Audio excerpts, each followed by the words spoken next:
नमस्कार दोस्तों, मैं सुनीता सिंह। आज हम जानेंगे चमार रेजिमेंट के बारे में, जानेंगे उसकी हिस्ट्री के बारे में कि कैसे इस रेजिमेंट ने अपने शौर्य का लोहा मनवाया और कैसे इस रेजिमेंट के शौर्य को इतिहास के पन्नों में उस तरह सम्मान नहीं दिया गया जैसा देना चाहिए। दोस्तों, आपका स्वागत करती हूँ टी सरल हिस्ट्री यूट्यूब चैनल के एक और नए वीडियो में। उम्मीद है और वीडियो की तरह आपको ये वीडियो भी पसंद जरूर आएगा। प्रथम चमार रेजिमेंट द्वितीय विश्व युद्ध के दौरान अंग्रेजों द्वारा गठित एक पैदल सेना रेजिमेंट थी। आधिकारिक तौर पर यह 1 मार्च 1943 को बनाई गई, जो कि 27वीं बटालियन दूसरी पंजाब रेजिमेंट को परिवर्तित किया गया। चमार रेजिमेंट उन सेना इकाइयों में से एक थी जिन्हें कोहिमा की लड़ाई में अपनी भूमिका के लिए सम्मानित किया गया था। 1946 में रेजिमेंट को भंग कर दिया गया। 2011 में कई राजनेताओं ने मांग की कि इसे पुनर्जीवित किया जाए। साल 1818 जब ब्रिटिश आर्मी और मराठा संघ के पेशवा शासकों के बीच युद्ध हुआ, दोस्तों भीमा कोरेगांव युद्ध, जिसको दलित समय समय पर अपनी अस्मिता से जोड़ा करते हैं। दरअसल तब ऐसा वक्त था जब माहर समुदाय को अछूत समझा जाता था और इसी माहर के लोग कंपनी की फौज में बतौर सैनिक तैनात किए गए। इस जंग में अंग्रेजों की ओर से महारों ने लड़ते हुए पेशवा की बड़ी सेना को मात दी। अगर चमार रेजिमेंट और माहर सैनिकों का जो युद्ध हुआ भीमा कोरेगांव का, इन दोनों में बहुत बड़ा फर्क है, क्योंकि माहर अंग्रेजों की ओर से जहां लड़ रहे थे तो वहीं चमार रेजिमेंट ने अंग्रेजों के खिलाफ विद्रोह कर दिया था, वो भी आजाद हिंद फौज के लिए।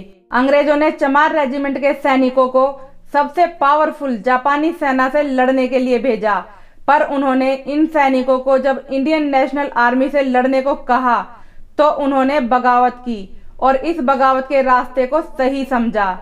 दलितों की बहादुरी का बेजोड़ नमूना महारों ने दिखाया था। 200 साल पहले तो वही बहादुरी चमार रेजिमेंट में थी। चमार रेजिमेंट पर स्टडी करने वाले लोगों की माने तो दूसरे विश्व युद्ध के वक्त चमार रेजिमेंट अंग्रेज सरकार ने बनाई थी, जो कि 1943 से 1946 तक बस 3 साल ही इस रेजिमेंट ने अपना जौहर दिखाया। मतलब ये कि अस्तित्व में ये रेजिमेंट काफी कम समय तक के लिए रहा। कहीं कहीं पर ऐसी बातें सामने आती है कि ये रेजिमेंट काफी पहले से थी। चमार रेजिमेंट को आखिरकार खत्म कर दिया गया, लेकिन क्यों, ये सवाल सभी के मन में आता होगा। बताया जाता है कि एक समय था जब अंग्रेजों ने चमार रेजिमेंट को बैन कर दिया था। चलिए इस बारे में भी जान लेते हैं। दोस्तों, हुआ ये कि आजाद हिंद फौज से मुकाबला करने को चमार रेजिमेंट को अंग्रेजों ने सिंगापुर भेजा।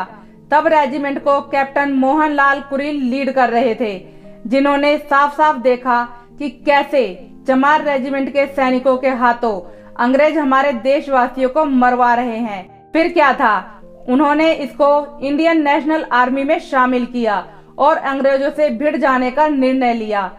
उस समय अंग्रेजों ने 1946 में तब जाकर इसको बैन कर दिया। अंग्रेजों से लड़ते हुए सैकड़ों सैनिकों की जान गई, तो कुछ म्यांमार और थाईलैंड के जंगलों में गए और उधर ही भटक कर रह गए, और जब पकड़े गए तो उनको भी मार दिया गया। कैप्टन मोहनलाल कुरील को भी बंदी बनाया गया, परंतु फिर आजाद भारत में उनको रिहा भी कर दिया गया और साल 1952 में उन्नाव की सफीपुर विधानसभा से वो चुनाव भी जीते। दोस्तों, आपको यह जानकारी कैसी लगी, कृपया हमें कमेंट करके जरूर बताएं। मैं जल्द आपसे मिलती हूँ नए वीडियो के साथ। तब तक के लिए जय